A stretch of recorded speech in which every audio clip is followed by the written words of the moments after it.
अस्सलाम वालेकुम। It's me Hasnain Haider. आज हम करने जा रहे हैं एक्सरसाइज 3.4, जिसका सबसे पहला क्वेश्चन है find the number of binary relations in the following cases.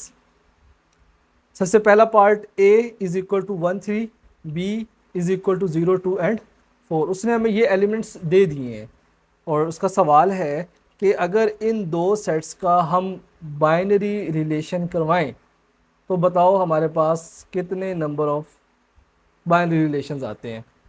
बहुत ही आसान तरीका है। उस बाइनरी रिलेशंस को फाइंड आउट करने के लिए हम एक फार्मूला लगाएंगे जो कि है 2 पावर n। ये जो फार्मूला है इसमें n क्या है? n जो है वो बराबर होता है number of elements of set A multiply by number of elements of set B.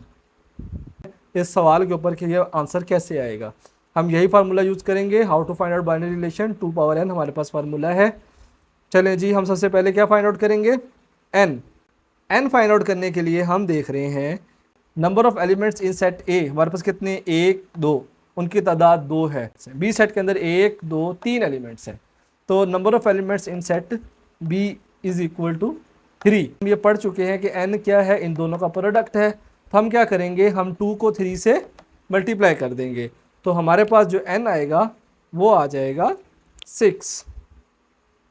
इसके बाद तो हम इसको लिखेंगे 2 की पावर 6 जो के बराबर होती है इज इक्वल टू 64। ये हमारा फाइनल आंसर आ जाएगा। चलते हैं अपने क्वेश्चन नंबर 1 के पार्ट 2 की जानिब। इसके अंदर है n into C is equal to 7। N C basically क्या है? ये है number of elements in C. ये मैं आपको लिख के बताया है कि सेट ए के अंदर जितने भी नंबर ऑफ एलिमेंट्स हैं उसको मैथ की ज़ुबान में हम ऐसे लिखते हैं। इसी तरह इस क्वेश्चन के अंदर उसने हमें दिया है कि number of elements in set C is equal to 7। अब मसला आता है कि हमारे पास जब हम n फाइंड आउट करेंगे उसके अंदर हमारे पास 2 सेट होने चाहिए, तभी हम बाइनरी रिलेशन निकाल सकेंगे। इस केस के अंदर जब आपके पास एक सेट हो और हमने उसका बाइनरी रिलेशन निकालना हो तो हम उस सेट को उसी से मल्टीप्लाई कर देते हैं। Number of elements in set C is equal to 7, इसको 1 का नाम देता हूँ। Number of elements in C set 2 वो भी 7 है, क्योंकि हमने इनको आपस में मल्टीप्लाई करना है। तो हमारे पास जो n आ जाएगा वो बेसिकली आ जाएगा 7 मल्टीप्लाई बाय 7। तो n का जो फाइनल आंसर आएगा हमारे पास वो आ जाएगा 49। क्योंकि हमने number of binary relations find out करने हैं, वैल्यूज़ पुट कर देते हैं, हमारे पास आंसर आ जाएगा 2 और उसकी पावर आ जाएगी हमारे पास 49 आंसर। इसको हम सिंप्लीफाई नहीं, आंसर्स में सिंपल नहीं लिखते, क्योंकि 2 की पावर 49 एक बहुत बड़ी वैल्यू आएगी, तो हम आंसर यहीं पे अपना एंड कर देते हैं। अच्छा जी, find the number of binary relation in the following case. इस केस के अंदर हमने number of binary relations find out करने हैं। हमारे पास एक सिंगल ही सेट है, ये मैं पहले बता चुका हूँ कि जब हमारे पास एक सिंगल सेट होता है उसको हम आपस में ही मल्टीप्लाई कर देते हैं ताकि हमारे पास आंसर आ जाए। चलें जी, सबसे पहले हमारे पास जो फार्मूला है वो है 2 की पावर n। हम क्या फाइंड आउट करेंगे? n फाइंड आउट करेंगे। n फाइंड आउट करने के लिए ज़रूरी है हम पता हो कि number of elements in d multiply by number of elements in d again. d के अंदर कितने एलिमेंट्स हैं? 1 2 3, तो हम लिखेंगे 3 और इसका प्रोडक्ट आएगा 3 के साथ, तो हमारे पास जो आंसर आ जाएगा वो आएगा 9। तो हमारा जो फाइनल आंसर आ जाएगा वो आ जाएगा जी 2 power 9 is our final answer. Question number 2 है, उसमें हमने 2 चीज़ें फाइंड आउट करनी है। सबसे पहली चीज़ है कि जितने भी पॉसिबल बाइनरी रिलेशंस बन रहे हैं वो बताने हैं हमने, और total number of binary relations बताएं कितने नंबर ऑफ बाइनरी रिलेशंस बन रहे हैं। ये हम पहले क्वेश्चन नंबर 1 में कर चुके हैं। चलिए जी, सबसे पहले हम फाइंड आउट करते हैं कि नंबर ऑफ बाइनरी रिलेशंस हमारे पास कितने बनेंगे। ये n is equal to 1 2 3 3 multiply by, ये हमारे पास एक ही टर्म है, हम इसको 1 से मल्टीप्लाई करेंगे तो हमारे पास n जो है वो 3 आ जाएगा। So the total number of binary relations is 2 power 3 जो कि बनता है 8। हमारे पास total number of binary relations 8 बनेंगे। अब आते हैं पार्ट 2 की जानिब। हम इसको सॉल्व करने के लिए 8 रिलेशंस बना लेते हैं इस तरह करके। सबसे पहला जो बाइनरी रिलेशंस होगा वो हमारे पास एक एम्प्टी सेट आएगा हमेशा। अब हमने जो बाकी के रिलेशंस बनाने हैं, सबसे पहले हम क्या करेंगे, इस 2 को 5 अंडर रूट क्यूब के साथ लिखेंगे, फिर 3 को 5 अंडर रूट क्यूब के साथ लिखेंगे और फिर 5 को 5 अंडर रूट क्यूब के साथ लिखेंगे। चलें जी स्टार्ट करते हैं। हम लिखेंगे under root 2 comma cube root of 5। Then फिर हम लिखेंगे under root 3 comma cube root of 5। Fourth relation में हम क्या करेंगे, under root 5 comma cube root 5। ये हमारे पास फोर्थ रिलेशन आ चुका है। ये हमारे पास कोई नंबर नहीं बचे हैं, हमें चाहिए बाकी के 4 रिलेशंस और वो हम कैसे फाइंड आउट करेंगे। वो फाइंड आउट करने के लिए हम क्या करेंगे, इस पूरे सेट को पहले इस सेट के साथ लिखेंगे, फिर इस पूरे सेट को इस लास्ट सेट के साथ लिखेंगे। बात समझ आ गई? हम क्या करेंगे, इस पहले सेट को इसके साथ, फिर इसी सेट को फोर्थ वाले के साथ लिखें, क्योंकि ये एम्प्टी है, इसका तो काम नहीं है। चलें जी स्टार्ट करते हैं। Relation 5 under root 2 comma cube root 5। दूसरा सेट हमारे पास आ जाएगा under root 3 comma cube root 5। अब चलते हैं हम अपने 6 रिलेशन के ऊपर। इसको हमने इसके साथ लिख लिया है, अब बारी है इसको हम लिखेंगे इसी सेट को इस सेट के साथ। Under root 2 cube root 5 comma under root 5 cube root 5। ये हमारे पास 6 रिलेशन आ चुका है। अब हम फाइंड करते हैं 7th रिलेशन। हमारा 7 बाइनरी रिलेशन कैसे बनेगा, इन दोनों को कंबाइन करके अब हम लिखेंगे। Under root 3 comma 5 cube root of 5। ये हमारा 7th बाइनरी रिलेशन आ गया है। अब बारी आती है लास्ट रिलेशन की। लास्ट बाइनरी रिलेशन हम कैसे करेंगे, हम इन 3 रिलेशंस को इकट्ठा करके लिख देंगे, तो हमारे पास एक आखिरी बाइनरी रिलेशन आ जाएगा। हम लिखेंगे under root 2 cube root 5 under root 3 cube root 5 under root 5 cube root 5। इस तरह करके हमारा last binary relation find out हो जाएगा। चलते हैं नेक्स्ट क्वेश्चन की जानिब। इसके अंदर हमें गिवन है c is equal to pi commas e. मैंने ये केस पहले ही बताया है कि जब आपको एक ही सेट गिवन हो तो उसका बाइनरी रिलेशन हम उसी सेट के साथ फाइंड आउट कर देते हैं। अब हम number of binary relations find out करना चाहते हैं, तो हम लिखेंगे 2 पावर, इसमें नंबर ऑफ एलिमेंट्स 2 हैं, मल्टीप्लाई बाय 2, तो ये बन जाएगा 2 पावर 4 जो कि है 16। इट मीन्स हमने 16 रिलेशंस निकालने हैं। R1 हमेशा एक खाली सेट होता है। R2 करेंगे, हम क्या करेंगे, पहले पाई को इस पाई के साथ लिखेंगे, फिर पाई को ई के साथ लिखेंगे। पाई R3 के लिए हम लिखेंगे पाई को फिर ई के साथ,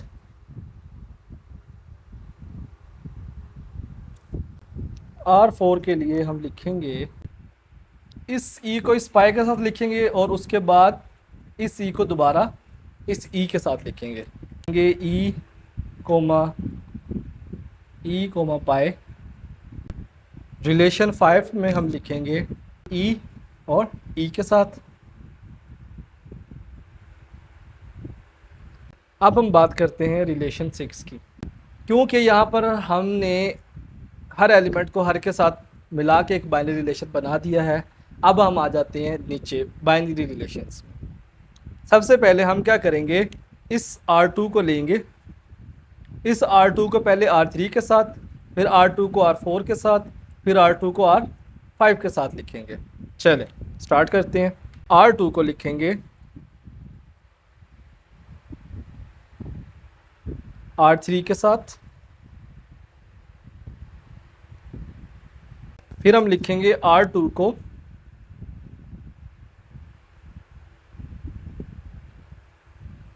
R4 के साथ, R2 को R5 के साथ लिखेंगे।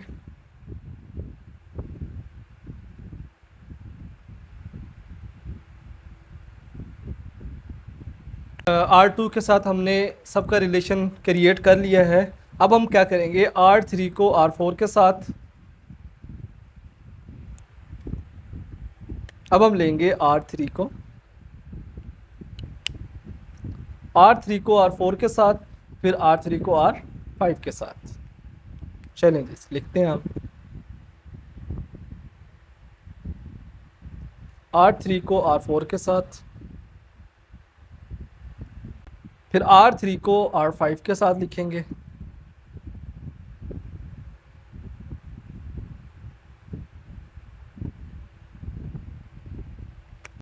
हम R4 और R5 को लिख लेते हैं।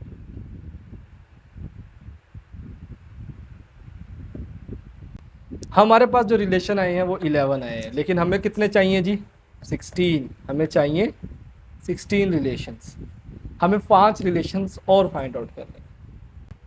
R12 में तो ऊपर ऊपर हमने सबके साथ मल्टीप्लाई करवा लिया है। अब हम क्या करेंगे, R6 को पहले R7 के साथ, R6 को R8 के साथ, R6 को R9 के साथ, R10 और R11 के साथ नहीं करेंगे क्योंकि ये रिपीट हो जाता है सारा। चलिए जी मैं आपको बताता हूँ। हमारे पास जब भी कोई रिपीट हो रहा होगा हम उसको, जब भी कोई एलिमेंट रिपीट हो रहा होगा हम उसको नहीं लिखेंगे। फॉर एग्ज़ाम्पल जैसा कि मैं यहाँ पे लिखता हूँ पाई पाई पाई ई, देन अगेन हमने R6 को R7 के साथ लिखना था। पाई पाई ऑलरेडी हम लिख चुके हैं, हम लिखेंगे ई पाई। देन हम बात करते हैं रिलेशन 13 की। अब हम क्या करेंगे, R6 को R8 के साथ रिलेशन में लेकर आएंगे। R6 को R8 के साथ लिखेंगे, पाई पाई पाई ई। पाई पाई ऑलरेडी लिख चुके हैं, हम लिखेंगे ई एंड ई। R6 को R9 के साथ, पाई ई। R9 के अंदर क्योंकि पाई ई ऑलरेडी है, ई पाई नहीं है, तो हम लिखेंगे ई।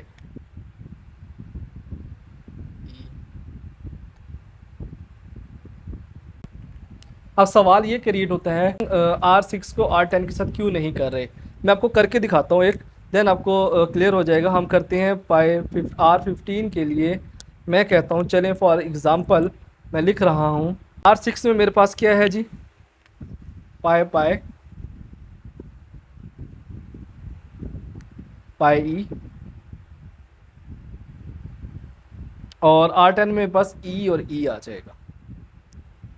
आप देखें कि ये दोनों सेट सेम है, तो हमें जब भी बाइनरी रिलेशन बनाना है तो हमें सेम वाला रिलेशंस नहीं लिखना होता। इससे आगे हम जितने भी सेट कराएंगे वो सारे रिपीट हो जाएंगे, तो हम क्या करते हैं इसको ड्रॉप कर देते हैं। चलें जी, अब आती है बारी R15 की। उसके लिए हम क्या करें, हमें 2 रिलेशंस और चाहिए क्योंकि हमने 16 कंप्लीट करने हैं। उसके लिए हमें 2 रिलेशन चाहिए, R15 और R16। R15 के लिए हम लिखते हैं जी R10 और R11 को मल्टीप्लाई करके आएगा। ये वाला जो सेट होता है ये सबसे क्रूशियल होता है, बच्चे यहाँ पर मिस्टेक करते हैं। हमें आखिरी रिलेशन है 16 रिलेशन के लिए हम क्या करते हैं कि क्योंकि हमारे पास यहाँ तक सेट कंप्लीट हो चुके हैं, मैंने इनको डिफ्रेंशिएट कर दिया है कलर में ताकि आप लोग आइडेंटिफाई कर सकें। हमने क्या दिया, हमने सबसे पहले देखा ब्लू सर्कल के अंदर मल्टीप्लाई करने वालों को रेड ब्रैकेट्स में लिखा, फिर हमने रेड ब्रैकेट्स का आपस में रिलेशन क्रिएट किया, उनको हमने ग्रीन में लिखा, फिर ग्रीन का रिलेशंस आपस में क्रिएट करने के बाद मैंने उनको पिंक में लिखा। अब बारी है पिंक को हम लिखेंगे लास्ट पे, चेक करेंगे। चलिए जी लिखते हैं। हमारे पास पाई पाई पाई ई पाई, ये भी सेम है, ये भी सेम है। लास्ट पे ये चीज़ नहीं है हमारे पास, ये हमारे पास लास्ट सेट बन जाता है। तो इससे ज़्यादा हम बाइनरी रिलेशंस नहीं निकाल सकते। तो ये हमारा फाइनल आंसर है। क्वेश्चन के लास्ट पार्ट की जानिब जाते हैं जिसके अंदर हमें डी और ई दो सेट्स गिवन है। सबसे पहले हम number of binary relations find out करते हैं जो कि फार्मूला रखते हैं 2 पावर n के साथ। हमारे पास total number of binary relations बन जाएंगे 2 पावर, डी में एलिमेंट्स है 1 मल्टीप्लाई बाई ई के एलिमेंट्स हैं 2, जो कि बन जाएगा 2 power 2 is equal to 4। It means हमें जो नंबर ऑफ बाइनरी रिलेशन बनाने हैं वो 4 बनाने हैं। सबसे पहला जो रिलेशन हमारा बनेगा वो बनेगा, इस 5 को हम लेंगे 1 के साथ और फिर 5 को 10 के साथ। 5, 1 R2 हमारे पास आ जाएगा 5 और 10। R3 के लिए हम क्या करेंगे, R1 को R2 के साथ लिखेंगे, R1 को R2 के साथ लिखेंगे। ये हमारा थर्ड रिलेशन आ गया। अब आते हैं फाइनल फोर्थ रिलेशन के ऊपर। ये रिलेशन ये मैंने आप लोगों के लिए छोड़ा है question mark. Try to tell कि यहाँ पर फोर्थ रिलेशन क्या होगा। आप लोगों को याद होगा कि जब ये क्वेश्चन नंबर 2 स्टार्ट किया था, मैंने आपको बताया था कि जब भी हम बाइनरी रिलेशन स्टार्ट करेंगे तो हमारा सबसे पहला जो रिलेशन होगा वो क्या होगा, वो जो हमारा सबसे पहला रिलेशन होगा वो होगा एम्प्टी सेट। इसको हम लास्ट में भी लिख सकते हैं और फर्स्ट पे भी। इस तरह करके हमारे फोर्थ रिलेशन इसके कंप्लीट हो जाते हैं। क्वेश्चन नंबर 3 में वो कह रहा है कि हमें पी गिवन है, हमने कोई से भी दो बाइनरी रिलेशन फाइंड आउट करने हैं, पी को पी के साथ ही रिलेट करवाना है। पहला सवाल उसका ये है। दूसरा सवाल है also find domain and range. हम जो रिलेशंस निकालेंगे उनकी हमने डोमेन और रेंज भी लिखनी है। रिलेशंस निकालने के लिए आप क्या करेंगे, 7 को 7 से, 7 को 8 से, फिर 7 को 9, क्या करेंगे 8 को 7 से, 8 को 8 से और 8 को 9 से। ये रिलेशन आप सीख सकते हैं क्वेश्चन नंबर 2 से, क्योंकि हम क्वेश्चन नंबर 2 में पहले ये कर चुके हैं। आपकी बुक के अंदर जो आंसर है हम वो ले लेते हैं। मैं कहता हूँ कि आपके पास जो रिलेशन 1 है उसका आंसर आ जाता है। लेट्स सपोज दैट ये आपका पहला रिलेशन आ जाता है। देन R2 मेरे पास आ जाता है। Let's suppose that in set को सॉल्व करने के बाद मेरे पास बहुत से रिलेशंस आएंगे, उनमें से 2 रिलेशंस मैंने ले लिए अकॉर्डिंग टू योर बुक। ये 2 रिलेशन निकालने के बाद हमें क्या फाइंड आउट करना है, domain and range. Domain find out करने का बहुत ही आसान तरीका है। आपके पास जो भी रिलेशन मौजूद है उसका जो फर्स्ट एलिमेंट होगा वो हमारी डोमेन कहलाएगी। अगर ये सेम है तो हम उसको लिखेंगे 1 टाइम। सेम इसी तरह अगर हम R2 के अंदर डोमेन फाइंड आउट करें, डोमेन जो होते हैं पहला लेटर 7, 8 और 8, हम लिखेंगे 7 फिर 8 दोबारा आ रहा है, हम दोबारा नहीं लिखेंगे, हम कहेंगे ये हमारी डोमेन है। अब चलते हैं रेंज के ऊपर। रेंज क्या होती है, सेकंड जो वर्ड्स होते हैं वो हमारी रेंज होती है। हम इसको लिखेंगे 7, 8, ये हमारी रेंज बन जाएगी। R2 के ऊपर आते हैं। R2 में हमारी जो रेंज बनेगी वो बनेगी 9 7 देन अगेन 9। हम लिखेंगे 9 एंड 7। दोबारा से 9 को नहीं लिखेंगे क्योंकि वो रिपीट हो रहा है। क्वेश्चन नंबर 4 के अंदर हमें दो सेट दिए हुए हैं, H और G। वो कह रहा है कि रिलेशन बनाना है H से G की तरफ, टेबुलर फॉर्म में लिखना है, यानी कि नंबर्स की फॉर्म में लिखना है। ये जो आपने क्वेश्चन पढ़ना है ना, आपने स्टार्ट में रखना है H को और लास्ट पे रखना है G को। H को रखें H is equal to G, ठीक है जी। हमने H के ऐसे एलिमेंट्स लिखने हैं जो बराबर हों G के। देखें 5 और 5, देन 6, दूसरे सेट में 6 है ही नहीं, हम नहीं लिखेंगे। 7 एंड 7, 8 भी सेट में नहीं है, हम इसे लीव कर देंगे। देन हम लिखेंगे 9 और 9। ये हमारी टेबुलर फॉर्म बन गई पहले पार्ट के लिए। अब चलते हैं दूसरे पार्ट के ऊपर। सेम उसी तरह जब हम इसको रीड करेंगे, हम इसको रीड करेंगे H is less than G। हमने H के ऐसे एलिमेंट लिखने हैं जो G से लेस होंगे। स्टार्ट करते हैं। 5 और 5 हम ये नहीं लिखेंगे, 5 लिखेंगे और 7 लिखेंगे क्योंकि फर्स्ट एलिमेंट स्मॉलर होना चाहिए सेकंड एलिमेंट से। Then 5 and 9, 5 and 11। हमने ये कंडीशन को फॉलो करना है। देन अगर हम 6 पे चले जाते हैं, 6 और 5 को नहीं लेंगे क्योंकि 6 बड़ा है 5 से, तो हम क्या लेंगे 6 एंड 7, 6 एंड 9, 6 एंड 11। देन अगर हम 7 और 5 को देखें, 7 और 5 नहीं ले सकते, 7 और 7 भी नहीं ले सकते, 7 और 9 लेंगे हम। 7 और 11 भी ले लेंगे। नेक्स्ट हम देखेंगे 8 एंड 5। 8 बड़ा है 5 छोटा है, नहीं लेंगे। 8 एंड 7 सेम वही कंडीशन। 8 एंड 9 जी हम ले सकते हैं। 8 9, देन 8 एंड 11। इसके बाद अगर हम देखें 9 एंड 5 नहीं लेंगे क्योंकि 9 बड़ा है 5 छोटा है। 9 एंड 7, 9 एंड 9 दोनों सेम हैं। 9 एंड 11 हम ले सकते हैं। हमारा लास्ट सेट बनेगा 9 एंड 11। इस तरह करके हमारा सेकंड पार्ट सॉल्व हो जाएगा। अब पार्ट थर्ड के ऊपर चलते हैं। इसको भी उसी तरह रीड करेंगे। H is greater than G। अब हम वो वाले एलिमेंट लिखेंगे जिसमें H जो है वो G से बड़ा होगा। 5 एंड 5 सेम है, हम नहीं लेंगे। 5 एंड 7, 5 छोटा है 7 बड़ा है, हम इसको भी नहीं ले सकते। 5 एंड 9, इट मीन्स सारे एलिमेंट्स बड़े हैं 5 से, हम इसको नहीं ले सकते क्योंकि 5 को जो है वो बड़ा होना चाहिए। देन 6 एंड 5 लेंगे हम क्योंकि 6 बड़ा है 5 छोटा है, हम ये चूज़ कर लेंगे क्योंकि कंडीशन उसने यही रखी है। देन 6 7 6 9 6 11 बाकी सारे बड़े हैं। 7 पे आ जाएं। 7 और 5 हम लेंगे क्योंकि फर्स्ट लेटर जो हमारा पहला एलिमेंट है वो बड़ा है सेकंड वाले से। 7 और 7 सेम हो जाते हैं, हम नहीं ले सकते, आगे सारे बड़े हैं। 8 पे आ जाते हैं। 8 एंड 5 ले सकते हैं हम। देन 8 एंड 7 भी हम चूज़ कर सकते हैं।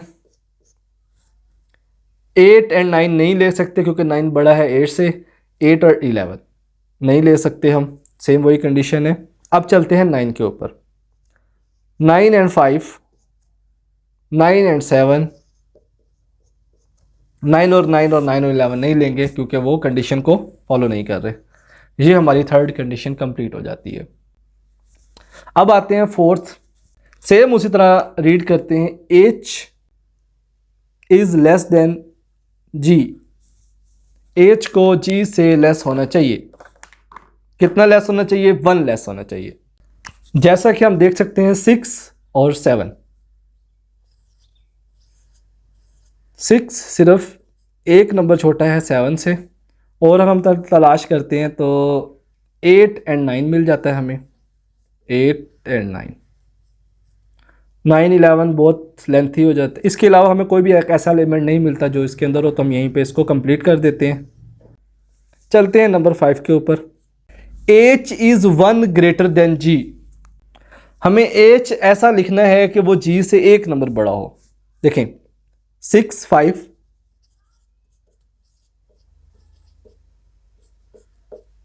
इसके बाद है 8, 7, इसके अलावा कोई भी नंबर ऐसा नहीं है जो इस कंडीशन को फॉलो करे, तो हम इसको यहाँ पे सेट कंप्लीट कर देते हैं। इसके बाद है लास्ट वाला हमारे पास 6। इसके अंदर वो कह रहा है कि H is 2 less than G। H को है वो 2 नंबर छोटा होना चाहिए G से, 5 और 7।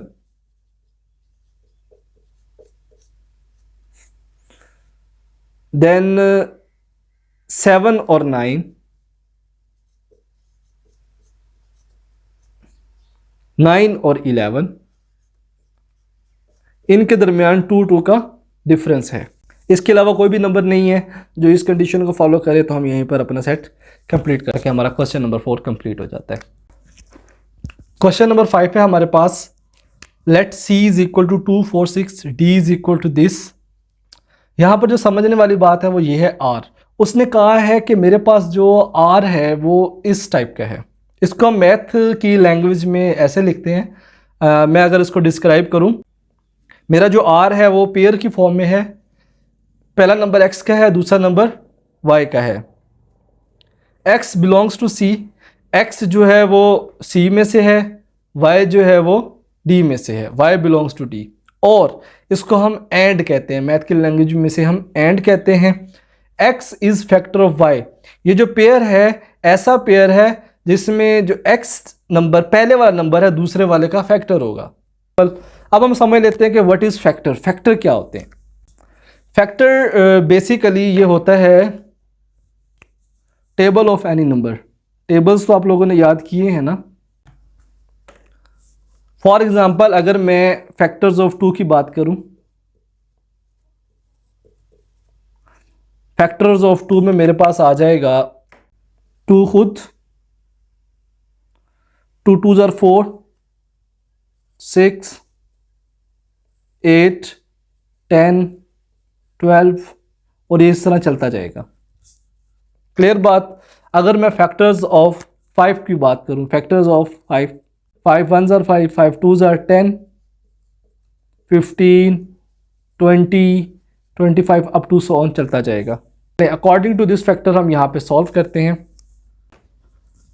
राइट R इन टेबुलर फॉर्म, यानी कि हमने उसको नंबर्स की फॉर्म में लिखना है एक सेट के अंदर, और वो सेट कैसा है? X और Y के पेयर की फॉर्म में। मैं ऐसे करके पेयर बना देता हूँ।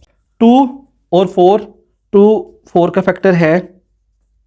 2 के टेबल में 6 भी आता है, हम एक पेयर ये बनाएंगे। 2 और 8 भी आपस में फैक्टर है, हम लिखेंगे 2 8। देन 2 12 भी फैक्टर है, 2 और 12 आ जाएगा। इसके बाद हम 4 को चेक करेंगे। 4 के टेबल में 4 भी आता है, 4 और 4 आ जाएगा। देन 4 और 8, 4 के टेबल में 8 भी आ रहा है, हम इसको लिख देंगे। 4 के टेबल में 12 भी आता है, हम 4 और 12 का एक फैक्टर्स बना देंगे, एक सेट। हम 4 और 12 को लिख देंगे। अच्छा जी, अब हम चेक करेंगे 6 को। 6 और 6 आपस में फैक्टर्स हैं। देन 6 और 12, 6 के टेबल में 12 आता है। इस तरह करके मेरे पास ये R बन गया है। R is equal to this. अब इसके पार्ट 2 के ऊपर चलते हैं। Find domain and range of R। मैंने बताया था जिस सेट की हमने डोमेन फाइंड आउट करनी है उसके जो पहले नंबर्स होते हैं वो हमारी डोमेन में आ जाते हैं, उसके जो फर्स्ट नंबर्स होते हैं वो हमारी डोमेन में आ जाते हैं। चलिए जी स्टार्ट करते हैं। सबसे पहले हम लिखते हैं 2। यहाँ से भी 2 नहीं लिखेंगे क्योंकि ये रिपीट हो रहा है। इसके बाद आता है 4। To join WhatsApp group message 4 के बाद हमारे पास 6। 0319-520-5032। ये हमारी डोमेन आ गई। अब चलते हैं हम रेंज के ऊपर। रेंज के लिए हम क्या करते हैं? सेकंड नंबर को लिखते हैं। सेकंड नंबर पे हमारे पास 4 है, यहाँ पर हमारे पास 6 है, यहाँ पे हमारे पास 8 है, देन हमारे पास है 12, 4 8 12, 6 12, ये सब रिपीट हो रहे हैं तो हम इनको नहीं लिखेंगे। यहाँ तक हमारी रेंज आ जाती है। ये हमारा रेंज का आंसर हो गया। देन हम अब चलते हैं इसके थर्ड पार्ट के ऊपर। थर्ड पार्ट में वो कह रहा है कि find are inverse. Are inverse निकालने के लिए हम क्या करेंगे, अपोजिट कर देंगे इसको, यानी कि ये 2 4 लिखा हुआ है, हम उसको लिखेंगे 4 2, और उसको लिखेंगे 6 2, देन इसको लिखेंगे 8 और 2, 12 और 2। सिंपली हम इस सब को उल्टा करके लिख देंगे। ये हमारे पास जो सेट बना है, ये मेरे पास आर इनवर्स का आंसर आ जाता है। अब चलते हैं पार्ट 4 के ऊपर। चलें जी, हम यहाँ पे आर ड्रा करने की कोशिश करते हैं कि हमसे आर अच्छी तरह ड्रा हो जाए।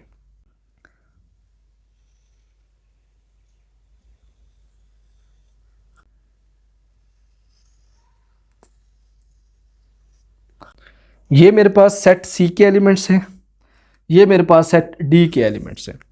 ठीक है जी, सेट सी के एलिमेंट्स हमारे पास हैं 2 4 और 6। सेट सी में हमारे पास 2 4 और 6 है, हम इसको यहाँ पे इस तरह करके लिख देंगे।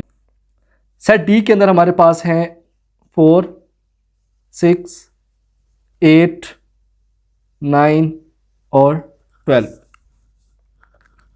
हमें रिलेशन बताना है आर का, और ये हम जानते हैं कि आर जो सेट है वो ऐसा सेट है जिसमें पहले वाला दूसरे वाले का फैक्टर है। चलें जी, एरो डायग्राम से शो करते हैं। 2 जो है वो 4 का फैक्टर है, 2 जो है वो 6 का फैक्टर भी है, देन 2 8 का फैक्टर है और 2 12 का फैक्टर है। नेक्स्ट 4 4 का फैक्टर है, 4 8 का भी फैक्टर है और 4 12 का भी फैक्टर है। नेक्स्ट हम चलते हैं 6 के ऊपर। 6 का फैक्टर है और 6 12 का फैक्टर है। ये हमारी एरो डायग्राम हो गई आर की, जहां पर हमारा आंसर कंप्लीट हुआ। To join.weekly and monthly.test series.text with your name and class.